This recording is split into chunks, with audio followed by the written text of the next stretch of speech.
Hello दोस्तों, आज हम लोग हाइट एंड डिस्टेंस में कुछ ऑब्जेक्टिव करेंगे। इसी ऑब्जेक्टिव के आधार पर हमारे बोर्ड में क्वेश्चन पूछे जाते हैं।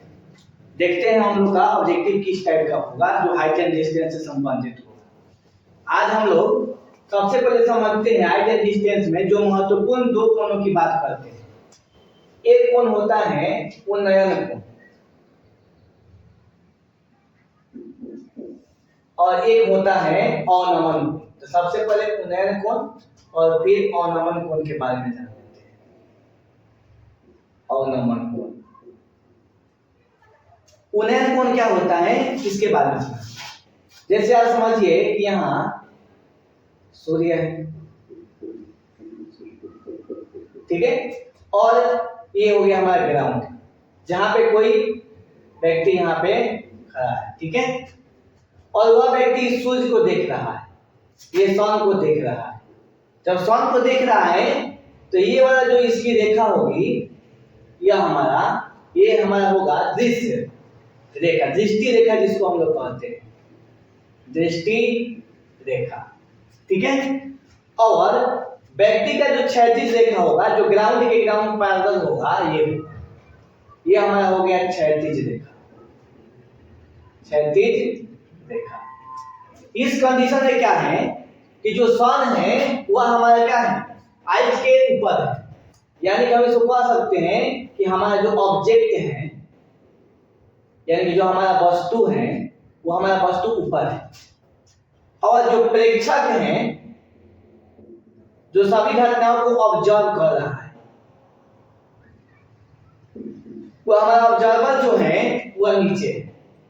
ऐसी स्थिति में दृष्टि रेखा और क्षैतिज रेखा के बीच का जो कोण बनता है उसी कोण को कहते हैं हम लोग उन्नयन कोण, या कोण थीटा है इसका, उसको हम लोग कह देंगे उन्नयन कोण। तो एक कोण बनता है उन्नयन कोण। उन्नयन कोण क्या होता है तो हम लोग इसकी परिभाषा दे सकते हैं कि जब वस्तु ऊपर हो प्रेक्षक नीचे हो तो दृष्टि रेखा और क्षैतिज रेखा के बीच बने कोण को उन्नयन कोण कहते हैं। अब हम लोग सेकंड परिभाषा पढ़ते हैं। सेकंड परिभाषा देखिए अवनमन कोण के बारे में। अवनमन कोण में क्या होता है, जैसे कोई व्यक्ति मान लीजिए कि छत है, छत पर कोई यहाँ पे व्यक्ति खड़ा है, छत पे ये आपका हो गया, और कोई बाहर में कोई आपका वस्तु यहाँ पे रखा है।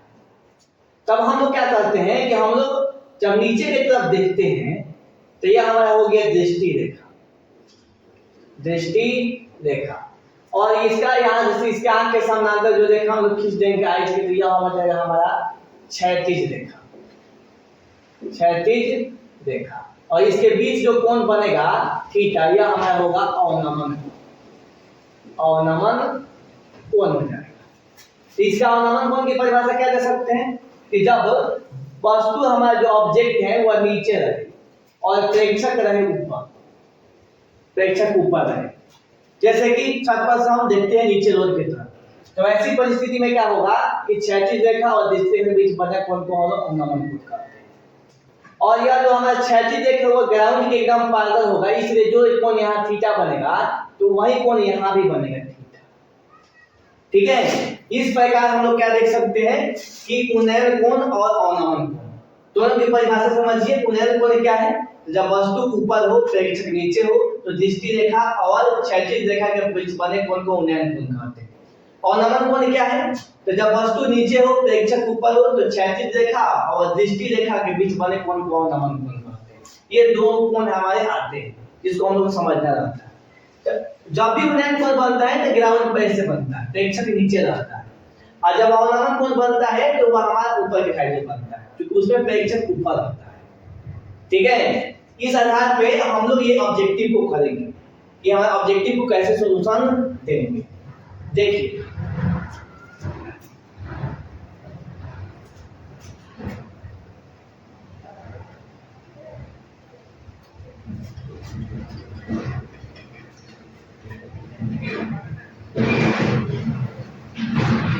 सबसे पहला जो हमारा क्वेश्चन है वह क्या है, यदि किसी ऊर्ध्वाधर स्तंभ की ऊंचाई जमीन पर उस स्तंभ की छाया की लंबाई के रूप 3 गुनी है तो सूर्य का उन्नयन कोण होगा। तो सूर्य का उन्नयन कोण नीचे बनेगा, यदि किसी ऊर्ध्वाधर अष्टक की ऊंचाई, एक अष्टक हम ले लेते हैं और ये हमारा भूमि का तल हो गया।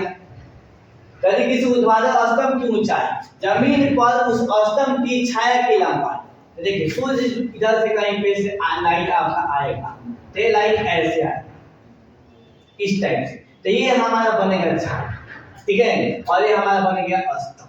तो अष्टक मान लीजिए हमारा ए बी हम मान लेते हैं और छाया की लंबाई हमारा सी हो जाता है।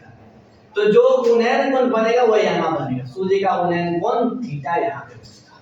दृष्टि रेखा यह हो जाएगा, क्षैतिज रेखा यह, तो उन्नयन कोण यहाँ पे बनेगा। तो हमसे बोला क्या गया है कि यदि किसी ऊर्ध्वाधर अष्टक की ऊंचाई जमीन पर उस अष्टक की छाया की लंबाई की रूट 3 गुनी, तो छाया की लंबाई जितना होगा उसका रूट 3 गुना होगा अष्टक की ऊंचाई। तो हम लोग छाया की लंबाई को यदि x मान लेते हैं तो अष्टक की यदि ऊंचाई है ये होगा रूट 3x। यहाँ समझिए यदि किसी ऊर्ध्वाधर अष्टक की ऊंचाई जमीन पर उस अष्टक की छाया की लंबाई की रूट 3 गुनी है, तो छाया की लंबाई यदि x मानेंगे तो ये हमारा ऊंचाई हो जाएगा रूट 3x। यदि छाया की लंबाई को 2 मानेंगे तो ये हमारा ऊंचाई हो जाएगा 2 रूट 3। चलिए अब हमसे ये पूछा गया कि हमारा बताइए कि सूर्य का उन्नयन कोण क्या होगा। तो उन्नयन कोण यहाँ समझिए थीटा के सामने जो हमारा वो परपेंडिकुलर होगा और 90 डिग्री के यहाँ पे ठीक सामने जो होगा वो कर्व होगा। ये एक समकोण त्रिभुज बना रहा है, यहाँ पे 90 डिग्री कोण बनेगा, लंबवत है आपका। इस प्रकार से P और यहाँ नीचे हो गया हमारा B, तो P और B में जो हमारा संबंध रिलेशन है वो tan थीटा का है। tan theta equal to P by B, P by B। तो P का वैल्यू है रूट 3x और B का वैल्यू है x, x कट गया तो tan थीटा बराबर आ गया रूट 3। और tan हम लोग देखते हैं कि tan थीटा बराबर रूट 3 दिया है, तो रूट 3 किसका मान होगा, तो tan 7 डिग्री का मान होगा, इसलिए थीटा का मान आएगा 7 डिग्री। यानी कहने का मतलब है कि उन्नयन कोण हमारा जो बनेगा वो 7 डिग्री का बनेगा। इस प्रकार हम लोग पहला क्वेश्चन में समझ गए कि यदि किसी ऊर्ध्वाधर अष्टक की ऊंचाई जमीन पर उस अष्टक की छाया की लंबाई के रूट 3 गुनी है तो सूर्य का उन्नयन कोण 7 डिग्री बनेगा। अगला सवाल पर हम चर्चा करते हैं, तो इसको देखते हैं दूसरा सवाल।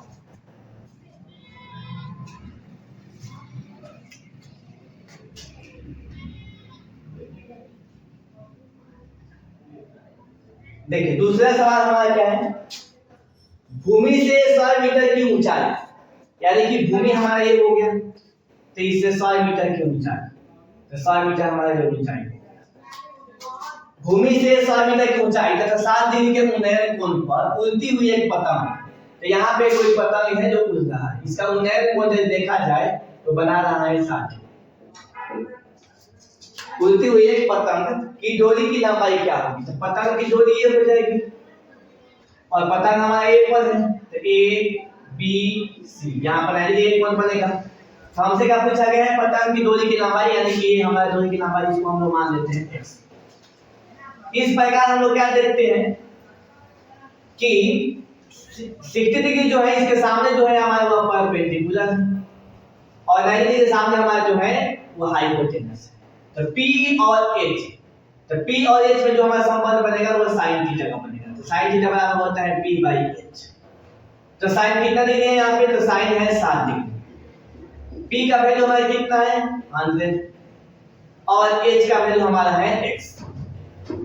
x का मान निकालना है तो यहाँ लगा सकते हैं, तो x is equal to 100 by sin 7 degree, ये हो गया sin, और sin 7 डिग्री का मान देंगे तो रूट 3 बाई 2, तो के ऊपर मल्टीप्लाई हो जाएगा, तो ये 2 गुना 100 बाई रूट 3 यानी कि 200 बटा में रूट 3 मीटर, ये हमारा हो जाएगा आपका सी नंबर।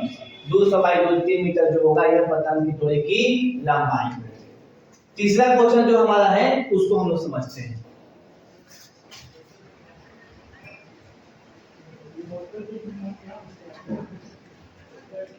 तीसरा क्वेश्चन समझिए क्या, किसी मीनार की ऊंचाई 10 मीटर है, मतलब मीनार हमारा होगा एकदम सीधा भूमि पर ऐसा होगा, इस मीनार की ऊंचाई को हम ले लेते हैं 10।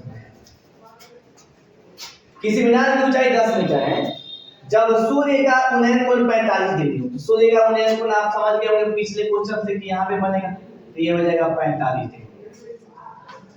तो मीनार के छाया की लंबाई, तो मीनार के छाया की लंबाई ये होगा a b c, हमारे ट्रायंगल बना लेंगे इसको।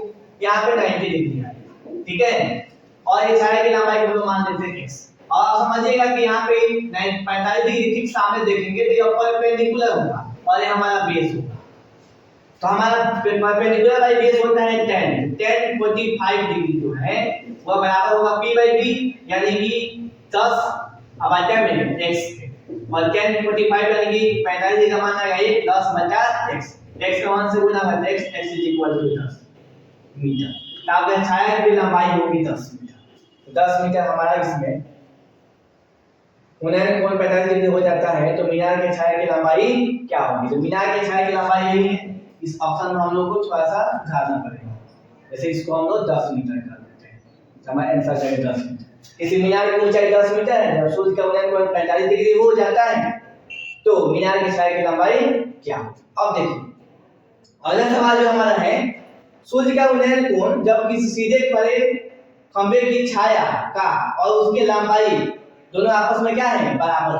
कहने का मतलब है कि इसी क्वेश्चन में हम देख सकते हैं कि सूर्य का उन्नयन कोण हम लोग को पता करना है, यानी कि थीटा पता करना है जब ये ऊंचाई और छाया की लंबाई दोनों आपस में बराबर है। कहने का मतलब है कि ये p और b आपस में बराबर है। तो tan थीटा हम बनाएंगे, तो tan थीटा बराबर p बाई b होता है। p का वैल्यू है x और b का भी वैल्यू है x, दोनों को कट कर देंगे तो आएगा 1, यानी कि tan थीटा का मान आ जाएगा 1 और थीटा का मान होगा आपका 45। तो ऐसे में जब ऊंचाई और छाया की लंबाई दोनों आपस में बराबर होगा तो वैसी परिस्थिति में आपका उन्नयन कोण 45 डिग्री नहीं बनेगा। तो ये हमारा 45 डिग्री का ही है, इसको आप लगा सकते हैं π/4, इसलिए हमारा ऑप्शन हो जाएगा सी π/4। अगला जो हमारे एक छड़ की लंबाई और उसकी छाया का अनुपात 1:√3 है। तो छड़ की लंबाई ये हो गया और इसकी छाया ये हो गया, तो 1:√3 का मतलब है कि 1/√3 हो गया। तो ये एक है, 1/√3 हो गया, जिसका मतलब है कि tan थीटा का मान 1/√3 है और tan थीटा का मान 1/√3 होता है tan 30 डिग्री, यानी कि थीटा का मान आ जाएगा आपका 30 डिग्री। तो इस प्रकार से हम लोग ये पांचों क्वेश्चन सॉल्व कर दिए। अब हम लोग ये पांचों क्वेश्चन के आधार पर जितने भी प्रीवियस ईयर का क्वेश्चन पूछा गया है आप बना सकते हैं। ठीक है, धन्यवाद।